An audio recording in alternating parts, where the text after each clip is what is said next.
Oui, bonjour. Et surtout, comment l'activité physique peut être une alliée. On va regarder ça à partir d'infos de version Femina, entre autres.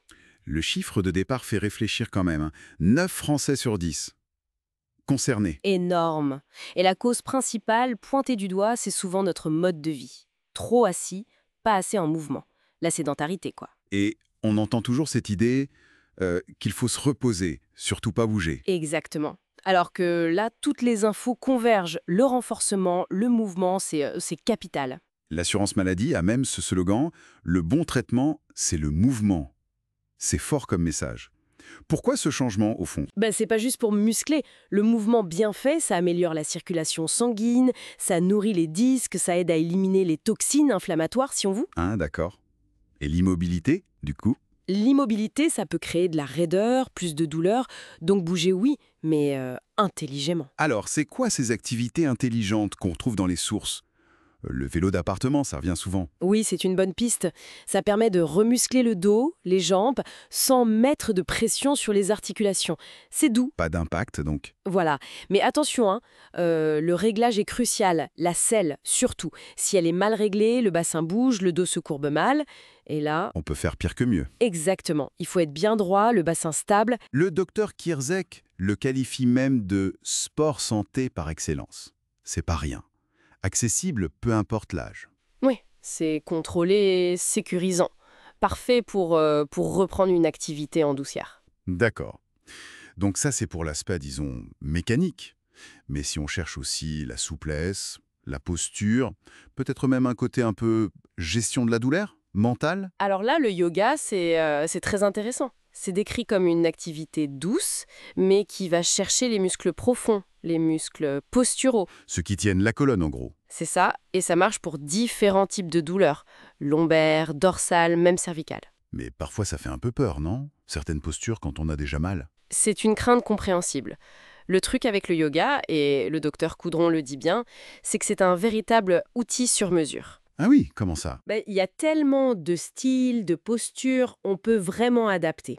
La posture de l'enfant, par exemple, c'est super pour détendre le bas du dos. L'important, c'est d'écouter son corps.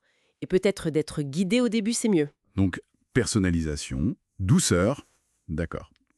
Mais bon, vélo, yoga, faut avoir accès. Une option plus universelle, Bien sûr. et elle est juste là, sous nos pieds. La marche. Simple, mais efficace. Très efficace. Accessible, pas cher. Pour la lombalgie chronique, les études montrent que ça diminue la douleur, l'invalidité même. Ça redonne confiance. Florian Gobert, l'ostéopathe cité, il insiste sur 30 minutes par jour, au moins. C'est faisable. Oui, et c'est pas juste physique. C'est aussi se prouver qu'on peut bouger sans que ça fasse forcément mal. Les conseils de base? De bonnes chaussures, ça amortit. Et commencer tranquille. Voilà. Sur du plat, à son rythme, c'est une excellente façon de remettre la machine en route. On a parlé de la terre ferme. Mais l'eau, alors? On a souvent cette image que dans l'eau, on est léger, c'est idéal.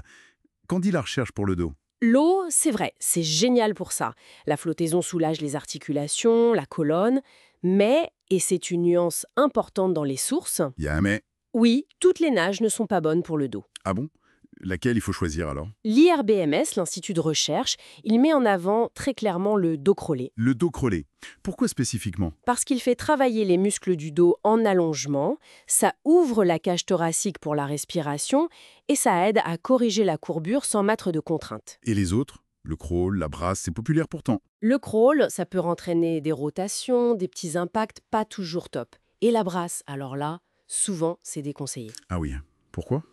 La position très cambrée, le mouvement des jambes, ça peut accentuer l'hyperlordose, la courbure en bas du dos. Donc en natation, la technique, c'est primordial. Si on maîtrise pas bien, un petit cours, ça peut tout changer. Très clair. Donc au final, que ce soit le vélo bien réglé, le yoga adapté, la marche régulière ou le dos crôlé bien choisi, le message clé, c'est vraiment Que le mouvement actif et ciblé, c'est la solution. Bien plus que de rester immobile. le repos complet, c'est vraiment la réponse sur long terme finalement. Tout à fait. Le mouvement, lui, il nourrit, il renforce, il redonne de la souplesse. Bon, ça nous amène à une petite réflexion pour finir. Si bouger, c'est si essentiel pour notre dos, quelle toute petite action, quel micro-changement on pourrait glisser euh, dès aujourd'hui dans notre routine, même la plus sédentaire, pour offrir discrètement à notre colonne ce petit plus dont elle a besoin.